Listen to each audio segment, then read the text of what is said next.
Hello and welcome to the Temple of Tomes with your host, Indie Comics Jones. Today is January 1st, 2021. Happy New Year to everyone out there. Hopefully this year will be a little bit better for everybody. That's all we can hope for at this point. So I got to go through episode 169 today, and this is going to be Engine Ward. It's by, we'll get into that in a second, George Mann. It's a Vault comic. This is the sixth in the series. I've reviewed all the previous five, and it's at $3.99. On the cover, just want to go through this quick. It's one of those full covers. We have Sagittarius as the character, and she is one of the Celestials. The Celestials in here are the bad guys, basically. And you got your Earth as an ancient myth, so I'm assuming this has something to do with Earth way in the future. It's a fantasy, obviously, dystopian, a lot of sci-fi involved in this. So with that, let's get into the main points of who worked on this. We've got George Mann is the writer. The art is by Joe Esma, and the coloring is by Michael Garland. I just want to say that the art in here has improved with each issue, getting stronger and stronger. The things I haven't liked about it, this is a recommend, but the things I haven't liked about it is it's got a lot of F and S bombs throughout, which I don't think really help the story. They're kind of jarring because you're reading this fantasy story and all of a sudden there's S and F bombs. It seems like they're way out of place. So that's one thing. The other thing is they've got like these little captions here that tell this other story, but it really doesn't go with what story you're reading, so you forget what you've read before, and they just show up every once in a while. So I think it doesn't really help the story. I mean, perhaps if they would have put that all on one page, the whole complete captions for the last 6 issues on one page, maybe it would make more sense, but reading it every once in a while, when you're within the story, it doesn't seem to help. But the story itself, I'm enjoying a lot. This is a recommend if I haven't mentioned that as well. As you can see, it starts out, we've got Marl, who was part of a posse that was chasing our heroes. And he escaped once they started attacking. The posse had found our heroes and started attacking them. He was able to get away from them. They had forced him to lead them to him under lead us or we're going to kill you. So he did escape. He wandered through the desert, got back to the town. He has a confrontation with a couple of the guards there. He just tells them he's working for Gemini, and they let him by. So as he wanders through the town, he can see there's a lot of disruption going on since he's been gone. We've got Sagittarius here overseeing the basically thrashing of a salvage yard. They're looking for an artifact, and it's not there, and they're being pretty violent about the whole thing. In the meantime, he meets up with Marl meets up with one of the former town council members, and they decide to go away and talk in private. The Celestials are just ruining this planet, by the way. As we go back, we see our heroes. This is Ichabod. He had a sort of a disease, but one of the creatures there called a shade, I should say, he was able to heal them before and protect them and let them get away from the posse before the shade was killed himself. So we've got Ichabod, Josh, he's the engine ward, I think the name is Thrycia, and Creek is the very personable robot here. He's got his own personality. He's got a little bit of a jokester. So here's one of the tropes in here is we've got what I call the black woman man. It's a black woman that looks like a man, basically, the way that she's drawn throughout this thing, and she's tough. I see that in a lot of comics now. And also, Josh has partially shaved, the side of her head is partially shaved, which you see a lot of that in these comics these last few years.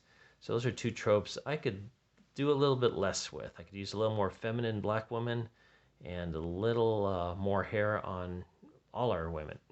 So that's just me. Maybe you guys love it. So what I like about this planet, though, there's all kinds of different creatures. It's very dangerous. At any given time, someone could be knocked out or killed, and there's no difference here. They've gone into this. They've been running through this cave trying to escape the posse, and they took a break for a second, and suddenly they're attacked by these hideous monkey type looking creatures, and they dash down. They see an opening, and they dash down through the cave towards that opening. And this is what they find: is the wreck of a ship. They actually are carrying an artifact with them, which appears to be the head of an android that needs more information uploaded into it, and they know that the ship has that information. So this ship crashed centuries ago. No survivors apparently. What else can I say about it? They're stunned. They found that also there's this thing they're looking for called the Terran seed, that they believe if they plant it in the correct area, it will revitalize this planet, bringing back more water, more vegetation, more animals, etc., and basically saving the planet. The Celestials right now are actually destroying it. They are taking all the resources and starving out the remaining humans on the planet. So in the meantime, Sagittarius reports back to Virgo, who I believe is the lead celestial in this story.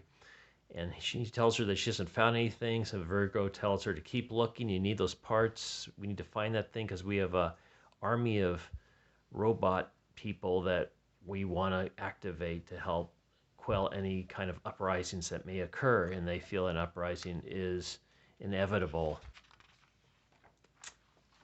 So meanwhile, back at the ship, they are able to climb aboard. Josh is the engine ward, the expert on electronics and all things mechanical, is unable to get the ship started. She says it's dead, and Ichabod comes over and says, well, let me take a look. And he's got some kind of power now. After the shade healed him, he apparently absorbed some type of power. And what I want to say, too, is there's some jokes in this one. They're decent jokes, subtle, kind of funny jokes, and I appreciate that. Give us more jokes, less S and F bombs, and this would be a really great, even better story. So they are able to activate the ship's power after all these years. That means they can upload the information into the artifact, and in the meantime, Josh and Thrycia go look for food. What they discover is a chamber that had all the hibernation, people hibernating during the space flight, and the ship cracked all the capsules, and the people that were in it, or the beings that were in it, are now all dust. So no one survived it. But a moment later, Thrycia discovers a weapons room, so they load up on the weapons. They are finally armed again. And so they're happy, very happy about that. They talk about upgrading the weapon systems on Creek, the robot, and he says, no, I don't think I believe in violence. And they treat him like a regular being, a human being. So they say, okay, I understand that. And that's fine. And Josh shows up and says, it's almost done. The upload's almost complete. Why don't you guys come back? And I believe she picks up a weapon herself, so she is armed. Meanwhile, back at the city, we've got Marl and the town council member finally get a chance to meet. They agree to help stage the uprising and help out Josh and Ichabod if possible at this time, but they got to be on the lowdown, not let anything know what's going on. Anybody know what's going on as far as Celestials go, because they are extra powerful beings themselves. So they're waiting for the upload to complete. It completes, and it gives him a map of where they believe the Terran sheet was ejected from the spaceship on the crash, so they know where to look now. But also in the meantime, it has set off an alarm saying that the ship is going to purge some kind of encrusted residue, or remove encrusted residue, plasma flush. So they have to get out right away because the ship has no integrity anymore, and they'd all be destroyed. So that's how we end this issue here. The 6th issue ends on we're getting the heck out of Dodge. So all in all, very enjoyable, very fast read. I like it. It is a recommend. I would totally recommend going back and getting the other issues or wait for the trade to come out. And here we have a cover of the next issue, which has got, looks like it's Ares, I'm assuming. He's got like the ram horns. So that looks to be issue number 7. And that's my review on Engine Ward number 6. So thank you very much for stopping by. This is my first review of 2021, and I'm glad that it was a recommend. So please subscribe if you haven't already. Start the new year off right. Subscribe and leave comments and likes. And we'll see you next time at the Temple of Tones. So once again, this is Indie Comics Jones wishing you and bidding you adieu.